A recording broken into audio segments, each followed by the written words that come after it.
निकल जाओ मेरे घर से। आखिर कब तक तुम्हारे खर्चे बर्दाश्त करता रहूंगा।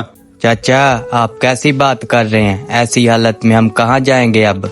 मेरी शादी हो गई, अब मेरे भी खर्चे बढ़ गए हैं। मेरी जान छोड़ दो, अब जाओ यहाँ से। लेकिन हम तो अपने अब्बू की जगह पर रह रहे हैं, उनका भी तो जमीन जायदाद कारोबार में हिस्सा था। कौन सी जायदाद, कौन सा कारोबार? ये तो तुम्हारे बाप के मरने पर ही खत्म हो गया था। लेकिन चाचा हम जाएंगे कहाँ। मेरी तरफ से भाड़ में जाओ।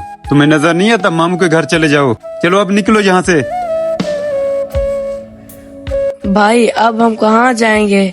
भाई तुम परेशान ना हो, हम मामू के घर चले जाते हैं।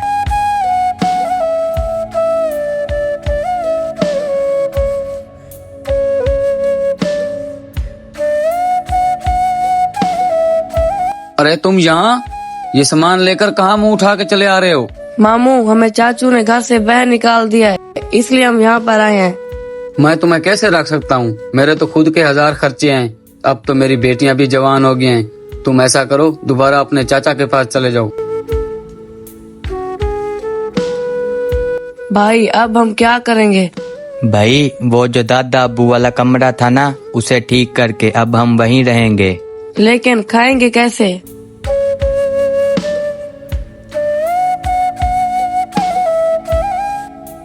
भाई साहब यहाँ काम के लिए जगह मिलेगी। मजदूरी के लिए भी कोई काम नहीं दे रहा, क्या करे अब, कहाँ से खाएं। मस्जिद के नाम पर चंदा दे दे, मस्जिद के नाम पर चंदा दे दे। अंकल मस्जिद के नाम पर चंदा दे दे। बेटा किस मस्जिद के लिए चंदा मांग रहे हो? अंकल वो जो सामने वाली मस्जिद है उसके लिए चंदा मांग रहे हैं। अच्छा, उस सामने वाली मस्जिद के लिए चंदा मांग रहे हो।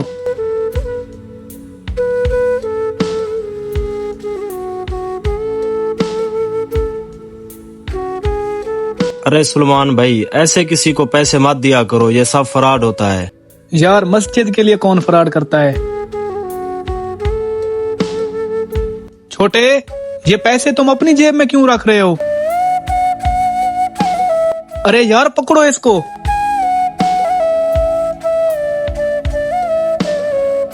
अंकल मुझे माफ कर दें। मस्जिद के नाम पे फ्रॉड करते हो, चल तेरे को बताते हैं। ये लीजिए भाईजान। अंकल मुझे माफ कर दीजिए। तुम्हें शर्म नहीं आती इतनी सी छोटी उम्र में गलत काम करते हुए? अंकल ये मैं शौक से नहीं कर रहा, मेरी मजबूरी है। अरे इस उम्र में कौन सी मजबूरियां होती हैं?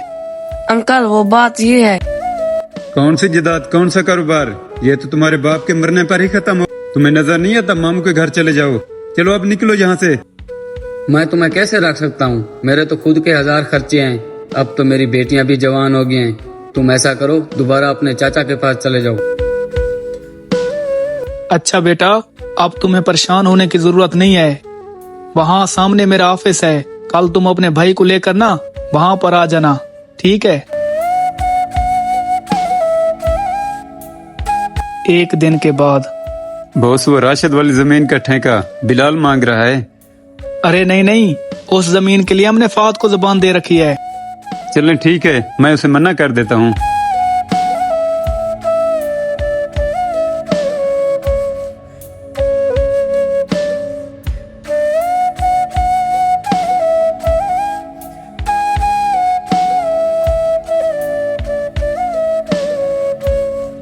अंकल यही है हमारे चाचू जिसने हमें घर से बाहर निकाल दिया।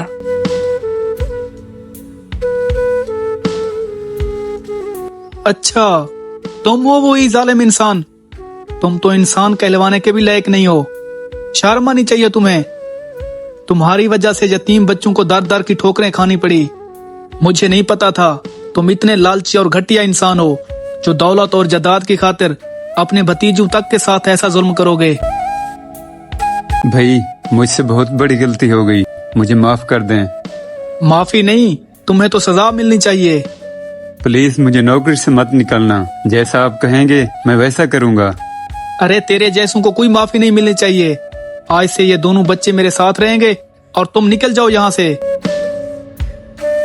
दोस्तों एक बात याद रखें, अगर आप किसी के साथ गलत करेंगे या किसी का हक मारेंगे तो ऊपर वाला आपका भी हिसाब जरूर करेगा।